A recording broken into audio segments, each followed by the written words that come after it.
It's bourbonblog.com, and I'm tasting a really special limited release today from RD1, which truly is one of my very favorites when it comes to finishes, just delicious notes, doing things right. And Jarrad Gollihue is joining me. He's the Research and Development Master Distiller, joining me live from Lexington to taste this wonderful new release called the Sister Cities. How's it going, Jarrad? Oh, it's going well. It's good to talk with you, Tom. You too. And what you're doing there with wood, with barrels, with the research you've done, everything from your core line, from the Amburana finish to the maple, the French oak, even just just your bourbon that hasn't been finished. It's all been delicious. You all came on the scene about 5 or 6 years ago, but you have some real history in the bourbon world. RD1, which stands for, tell us what RD1 is. Registered Distillery 1, which is an homage back to the Ashland Distillery here in Lexington, Kentucky. And all of that's kind of based behind, there was a registration of distilleries around the Civil War to pay for the war. And there were different districts in there, and Lexington was in District 6, and we had the registration number of 1. So this predates the SPs, which most people are more familiar with. So that's where it comes from, is Registered Distillery 1. Incredible. And that's what the name is. And if you haven't tried any of their whiskeys, I do recommend them.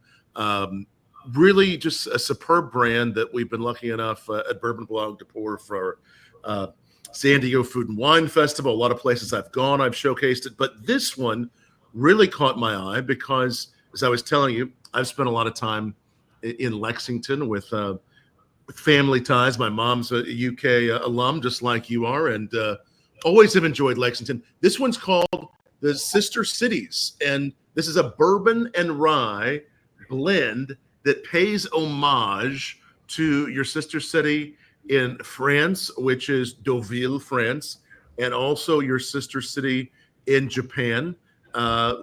Remind me the name. Tell me how to say it. I just looked at it. We're both. Hey, I see it's Shinhidaka. I think. Yeah, Shinhidaka. Which how we say? Okay, I want to make sure I said it correctly.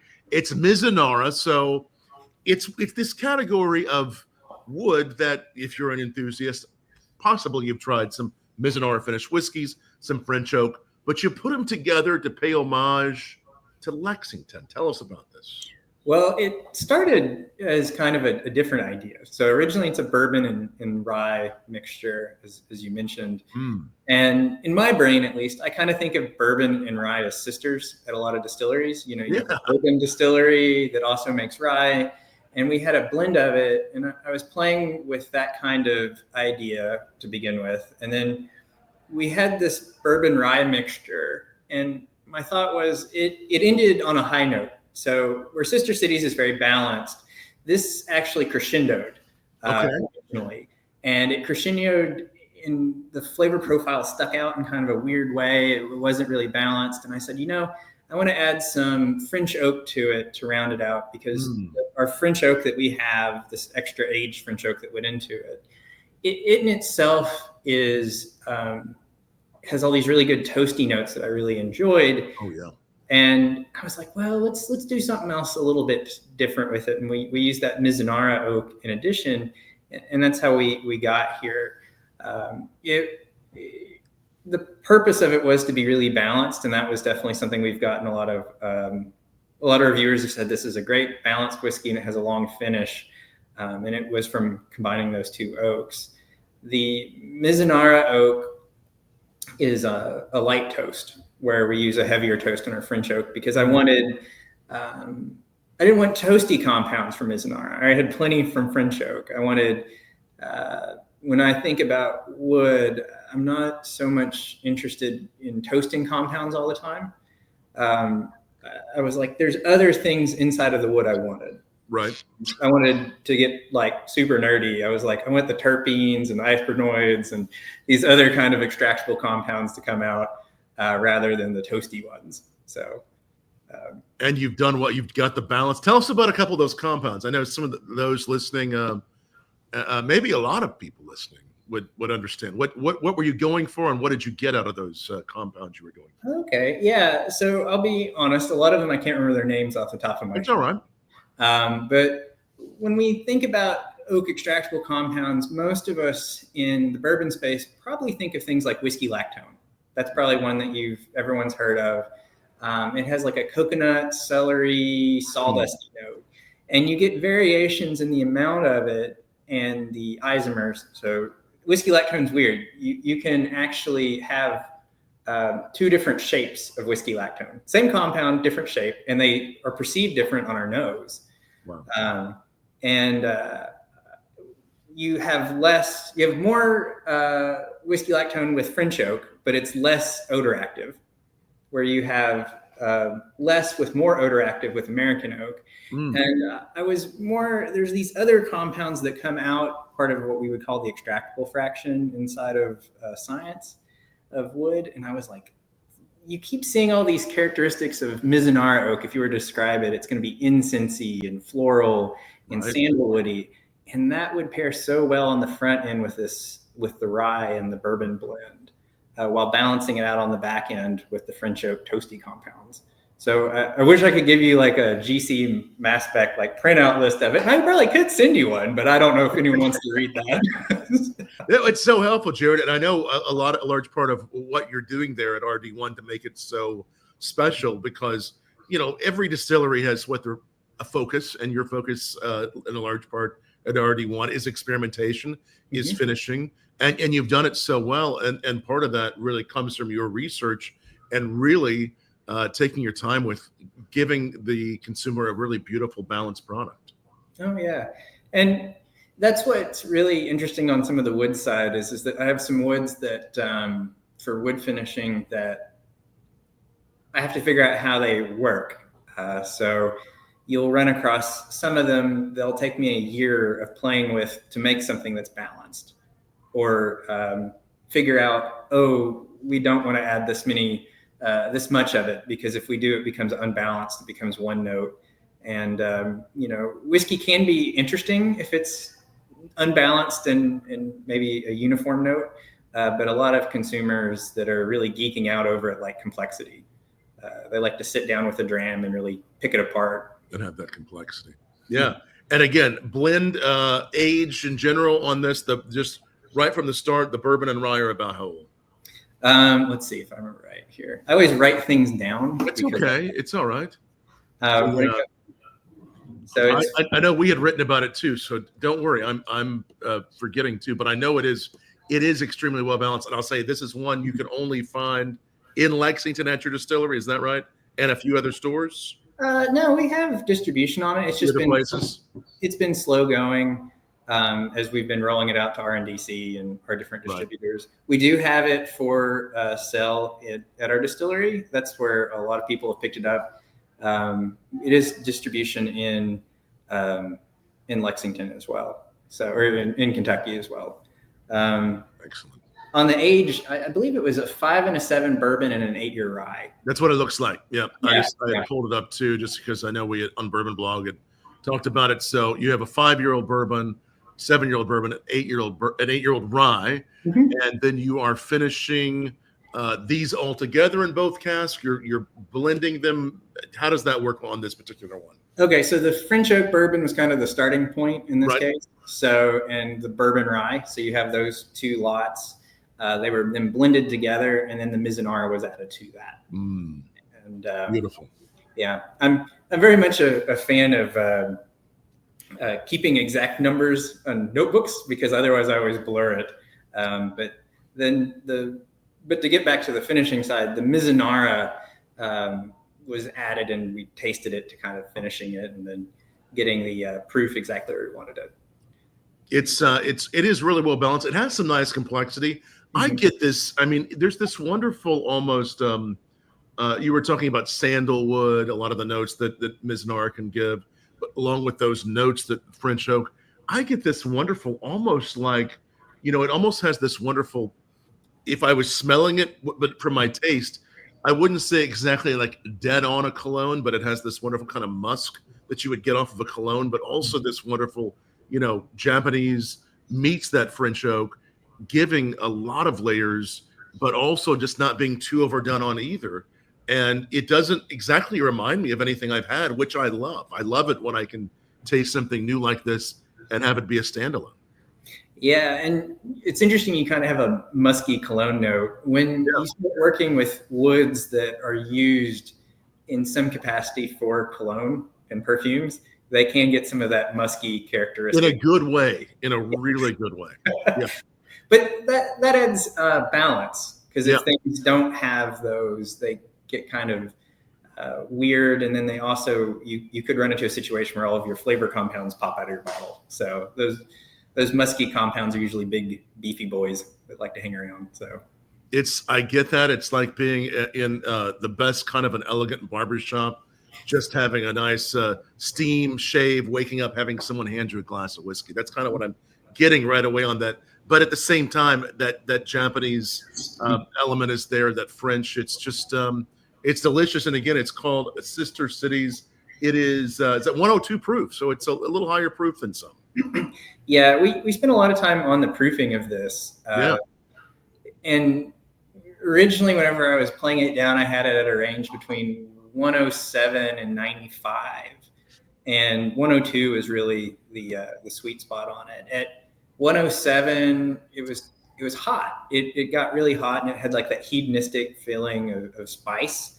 And we spent a lot of time to really titrate it down to exactly where we wanted it at 102, where, I think a bourbon or whiskey novice could just pick this up and enjoy it. Right. Oh, absolutely.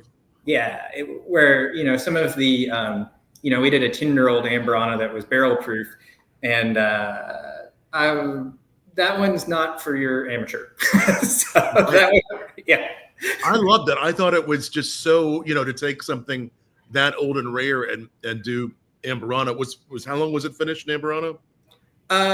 We don't usually disclose finishing time, but we did that one to taste. And once again, that one was trying to balance and respect the age of the whiskey, along with the adding an Amberana note to give some novel character to it.